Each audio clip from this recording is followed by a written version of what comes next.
come on a flat ride with me and my 5-year-old. I finally set up my phone to get some videos for you guys. So I always start with walking. Well, I'm putting on my gloves here, so that's what I'm doing here. But I always do a lot in the walk. First, I start with some leg yielding. I'm like, hey, are you paying attention to my leg? Can we move over? So I did a little leg yield to the right. Sorry, now I'm like trying to remember what I'm doing because I'm looking at it backwards right now. And then I did a little leg yield left, which you can see he kind of ran away in the shoulder.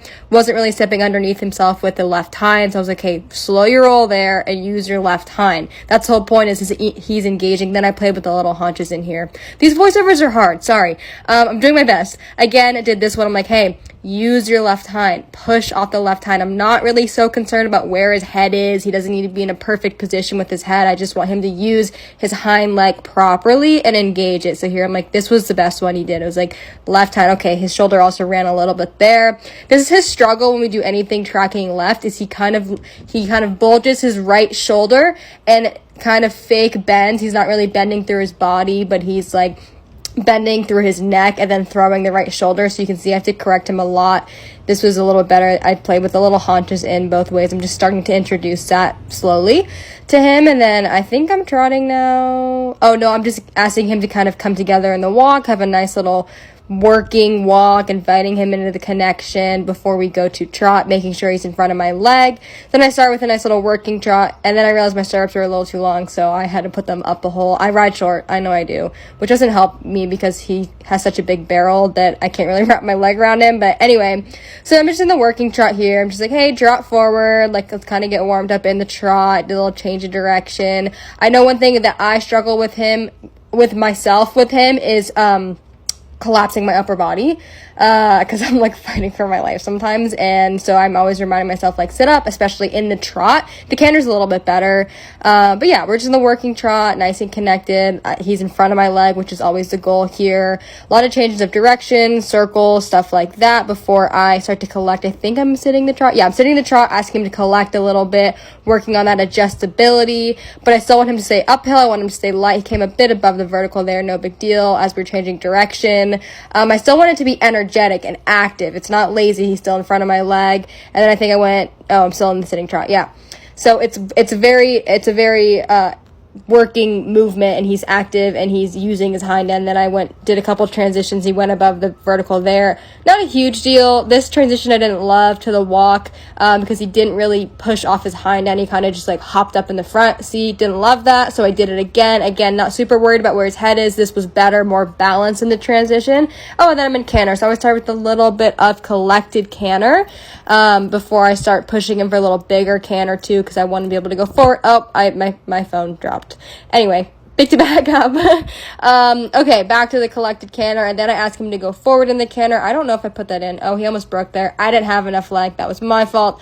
Here I'm like, okay, go forward. Let's work on our little like canter that we'd have if we were jumping, and then I'm back to the left. And this is his weaker side, so I'm asking him to collect a little bit. You can see sometimes I have a hard time sitting his canter, working on it. What am I doing now? Sorry, I can't. Oh, I'm just trying to go forward in the canter. I'm like, hey, let's go forward. Let's stay light. Let's stay uphill. I'm trying to like sit for my life. Anyway, nice lead change. I was so proud of him for that because I've been schooling the change. So I gave him huge pats for that. Really, really happy. Did a walk to canter transition, or at least I tried to. Other lead change. So happy because he did it exactly when I asked him to, both direction. And then, oh yeah, I'm working a little bit in the trot. I always like to make sure he can come back to me. Sorry. I'm moving too fast. Did a little more canter to the left. Trotted around a bit more. I like to end with a nice working trot, and then I end in a stretchy trot. So then I stretchy trot around both directions, which is what I'm doing now. And I'm like, hey, just reach down, stretch out your back, and then I go and I change direction at some point, and then it's a little bit harder to the left because he falls out to the right. So sometimes to do a little counter bend, push him off my right leg. I'm like, hey, pay attention to what my outside leg is telling you to do, and let's not lose the shoulder. So anyway, then yeah, I gave him a big pat. I was super happy with him. one of the struggles in the canter with him is he can get into this like 50 million foot stride, and then then we just get in a pulling battle. I don't have the strength to just be like, hey, I don't want to yank on him and pull him back, which is why I'm like working on cantering forward and he's staying nice and light uphill and then coming back and forward and back. And he's only going to be able to do so much before he gets tired and then kind of starts falling on his forehand and stuff like that. So just a little bit of strength thing for him. But yeah, pretty much all of our flat days are like this, and then we'll do pole work and a lot of transitions, lateral work, everything like that, collecting, going forward, adjustability. Like, I just need him to get stronger right now because then the jumping is like super, super easy. And then when he's going forward, like more of the canter he'll have in the ring, I want him to stay up. I want him to be really light. And it is hard to sit his canter sometimes because he has such a powerful hind leg that I'm like getting pushed out of the saddle. So he's getting stronger and I'm getting stronger. I need to be strong for him to be able to help him right now. So yeah, hopefully that kind of makes sense. These voiceovers are sort of hard to do. I'm cooling him off now, obviously. But I'm super happy with him, and he just hopped in on the trailer, came right over here, was great. It was a little distracted in the beginning from some of like the tractors. You could kind of see him looking around, but like that's not a big deal.